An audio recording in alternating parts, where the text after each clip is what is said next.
10 വർഷം പിടിച്ചു നിർത്തിയ വിലക്കയറ്റം തിരിച്ചു വരുന്നു. അവശ്യ സാധനങ്ങൾക്ക് ഇന്ന് വിപണിയിൽ പൊള്ളുന്ന വില.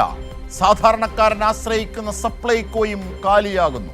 ഏപ്രിൽ മാസത്തെക്കാൾ വിലയാണ് ജൂണിൽ, ജൂണിനേക്കാൾ കൂടുതലാണ് ജൂലൈയിൽ. ഇതൊരു തുടർക്കഥയാവുകയാണ്. എന്നാൽ വിഷയത്തിൽ നോക്കുകുത്തിയായി മാറുന്നു കേരളത്തിലെ UDF സർക്കാർ. വിപണിയിൽ ഇടപെടാൻ സർക്കാർ തയ്യാറാകുന്നില്ല. കേന്ദ്രത്തിൽ നിന്ന് സപ്ലൈകോയ്ക്ക് ലഭിക്കാനുള്ളത് 1079 കോടി രൂപയാണ്. അത് കുടിശ്ശികയാണ്. ഇതിൽ 200 കോടി മാത്രമേ അനുവദിക്കൂ എന്നാണ് കേന്ദ്രം നിലപാടെടുക്കുന്നത്. പക്ഷേ അപ്പോഴും വകുപ്പ് മന്ത്രി അടക്കം സർക്കാർ മിണ്ടാട്ടമില്ലാതെ മൗനം തുടരുന്നു. LDF സർക്കാരിന്റെ കാലത്തും കൂടുതൽ അരിവിഹിതം ആവശ്യപ്പെട്ടപ്പോൾ കേന്ദ്രത്തിന് ഇതേ നിലപാടായിരുന്നു. എന്നാൽ സപ്ലൈകോ ഫെയറുകൾ അടക്കം ആരംഭിച്ച് സാധാരണക്കാരെ ചേർത്ത് പിടിച്ചൊരു LDF കാലം കേരളത്തിനുണ്ടായിരുന്നു. ഓർമ്മയുണ്ട് നമുക്ക്. 10 വർഷം അധികാരത്തിൽ വന്ന് 2 മാസം കഴിയുമ്പോഴേക്കും എല്ലാം സ്വകാര്യവൽക്കരിക്കാൻ നിങ്ങൾ കാണിക്കുന്ന വ്യഗ്രത പാവപ്പെട്ടവന്റെ കഞ്ഞിയിൽ പാറ്റയിട്ടുകൊണ്ടാകരുത്. പെൻഷനും സമാശ്വാസവും എല്ലാം മുടക്കാൻ ശ്രമിക്കുന്നവർ കേരളത്തിന്റെ അന്നവും മുടക്കുകയാണോ? വറുതിയിലേക്കാകുമോ ഓണമടക്കം മലയാളിക്കെന്ന ചോദ്യം ബാക്കിയാകുന്നു. ഇതാ തിയോഫിൻ ഞങ്ങളുടെ പ്രതിനിധി കൂടി ചേരുകയാണ്. തിയോഫിൻ, എന്താണ് ജനതയ്ക്ക് ഈ വിഷയത്തിൽ പറയാനുള്ളത്?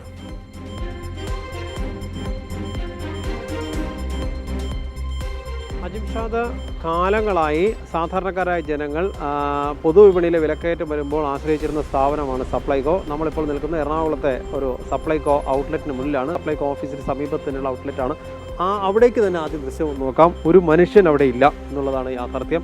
സാധാരണ സപ്ലൈകോയിൽ പലപ്പോഴും രാവിലെ മുതൽ തന്നെ വലിയ ജനത്തിരക്കുണ്ടാവാറുണ്ട്, ആളുകൾ വരാറുള്ളൊക്കെ ഉള്ളതാണ്. പക്ഷേ നമ്മൾ ഏറെ സമയമായി ഇവിടെ നോക്കുമ്പോൾ ഇവിടെ അധികം പേരൊന്നും ഇപ്പോൾ വരുന്നില്ല എന്നുള്ളതാണ് സ്ഥിതി. കാരണം സപ്ലൈകോയെ ആശ്രയിച്ച് കുറഞ്ഞ വിലയ്ക്ക് നിത്യോപയോഗ സാധനങ്ങൾ കിട്ടും എന്ന ഒരു പ്രതീക്ഷ അത് ഉപഭോക്താക്കൾക്ക് നഷ്ടപ്പെട്ടിരിക്കുന്നതാണ് യാഥാർത്ഥ്യം. അതുകൊണ്ട് തന്നെയാണ് ആളില്ലാത്തൊരു സ്ഥിതിയിലേക്ക് പോകുന്നത്. ഇങ്ങനെ ആയിരുന്നില്ല ഏതാനും മാസങ്ങൾക്ക് മുൻപ് വരെയുള്ള സ്ഥിതി. കഴിഞ്ഞ തവണയൊക്കെ പ്രത്യേകിച്ച് ഓണക്കാലം അടുക്കുമ്പോഴൊക്കെ ആളുകൾ ഈ സ്കീമുകൾ വരുന്നതിന് മുമ്പ് തന്നെ, അതായത് ഓണത്തിൻ്റെ പ്രത്യേക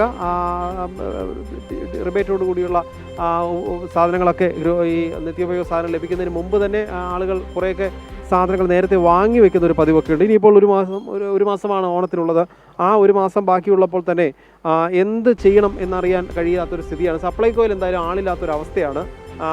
നേരത്തെ നിരവധി സബ്സിഡി സാധനങ്ങൾ കൃത്യമായി തന്നെ അത് സ്റ്റോക്ക് എത്തിക്കുക ആൾക്കാർക്ക് ലഭ്യമാകുകയും ചെയ്തിരുന്നു. പക്ഷേ ഇപ്പോൾ പലപ്പോഴും സാധനങ്ങളില്ല. ഈ സബ്സിഡി ഇവിടെ പോലും വിലക്കയറ്റം, അതായത് പൊതുവിപണിയിൽ വിലക്കയറ്റം ഉണ്ടാകുന്നു. അതോടൊപ്പം തന്നെ സപ്ലൈകോയിലും ആ വിലക്കയറ്റത്തെ പിടിച്ചു നിർത്താനുള്ള ഒരു നടപടികളും ഉണ്ടാകുന്നില്ല. സബ്സിഡി വെളിച്ചെണ്ണയും സബ്സിഡി ലഭിക്കുന്ന പഞ്ചസാരയും ഒന്നും കിട്ടാത്തൊരു സാഹചര്യം. അത്രയും പ്രയാസത്തിലേക്ക് നീങ്ങുമ്പോൾ എങ്ങനെയാണ് ആളുകൾ ഈ സപ്ലൈകോയെ ആശ്രയിക്കുന്നൊരു ചോദ്യം ജനങ്ങൾക്ക് മുന്നിൽ ബാക്കിയാവുകയാണ്. അതുകൊണ്ട് തന്നെ നമുക്കിപ്പോൾ ആൾത്തിരക്കൊന്നും ഇല്ലാത്ത സ്റ്റാഫുകൾ മാത്രമുള്ള സപ്ലൈകോ ഔട്ട്ലെറ്റുകളാണ് കൂടുതലും കാണാൻ കഴിയുന്നത്. അജിംഷാദ, തീർച്ചയായും. കാരണം സമ്പന്നമായി ഈ കാലങ്ങളിലൊക്കെ പോയിരുന്നതാണ് 10 വർഷക്കാലം.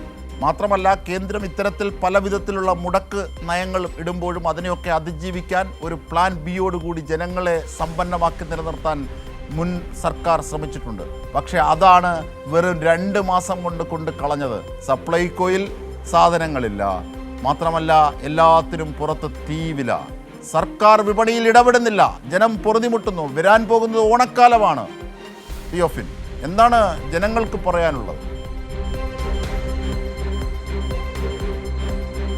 അജിംഷാദ്, ഓണം എത്താൻ ഇനി ഒരു മാസമാണുള്ളത് ബാക്കി. ആഗസ്റ്റ് ഒരു പകുതിക്ക് ശേഷം ഓണം വരുന്നു. ആഗസ്റ്റ് അവസാനത്തോടുകൂടി ഓണമാവും. ആ ഓണക്കാലം ആകുമ്പോഴേക്കും സാധാരണഗതിയിൽ മലയാളികളുടെ ഒരു രീതി ഓണത്തിന് മുൻപായി അത്യാവശ്യം അതായത് വീട്ടിലേക്ക് വേണ്ട ഭക്ഷ്യധാന്യങ്ങളൊക്കെ വീട്ടിൽ അടുക്കളയിൽ നിറയെ ഇത്തരത്തിലുള്ള സാധനങ്ങൾ ഉണ്ടാവണം. ഗ്രോസറിയും അരിയും ഒക്കെ വീട് നിറച്ചുണ്ടാകണമെന്നാണ് മലയാളികളുടെ ഒരു സങ്കല്പം. കാരണം ഓണത്തിന് വയറ് നിറച്ച് ഭക്ഷണം കഴിക്കണം. അപ്പോൾ അതിന് മുൻപായി ഈ സാധനങ്ങളൊക്കെ വാങ്ങിക്കൂട്ടുന്നൊരു പതിവുണ്ട്. അതിന് ഈ എന്നാൽ സാധാരണ വിലക്കയറ്റം ഏറി വന്ന് ഓണക്കാലമാകുമ്പോൾ മൊത്ത വ്യാപാരികൾ വില വർദ്ധിപ്പിക്കുന്ന രീതിയുണ്ട്. അതനുസരിച്ച് ഈ റീറ്റെയിൽ കടകളിലും വില വർദ്ധിക്കാറുണ്ട്. പക്ഷേ ആ വിലക്കയറ്റത്തെ പിടിച്ചു നിർത്താനുള്ള ശ്രമം മുൻവർഷങ്ങളിലൊക്കെ കൃത്യമായി തന്നെ ഉണ്ടായിരുന്നു. തന്നെയുമല്ല, ഇതിൽ കേന്ദ്രത്തിൻ്റെ സഹായം യഥാസമയം ലഭ്യമായില്ലെങ്കിൽ കൂടി സംസ്ഥാന സർക്കാർ ഇടപെട്ട് ആ പൊതുവിപണിയിൽ പ്രത്യേക, അതായത് സബ്സിഡിയോട് കൂടി സാധനങ്ങൾ ആളുകൾക്ക് ലഭ്യമാവുന്ന സാഹചര്യം ഉണ്ടായിരുന്നു. തിയോഫിനാണ് അവിടെ നിന്നും സമഗ്ര വിവരങ്ങൾ നൽകിയത്.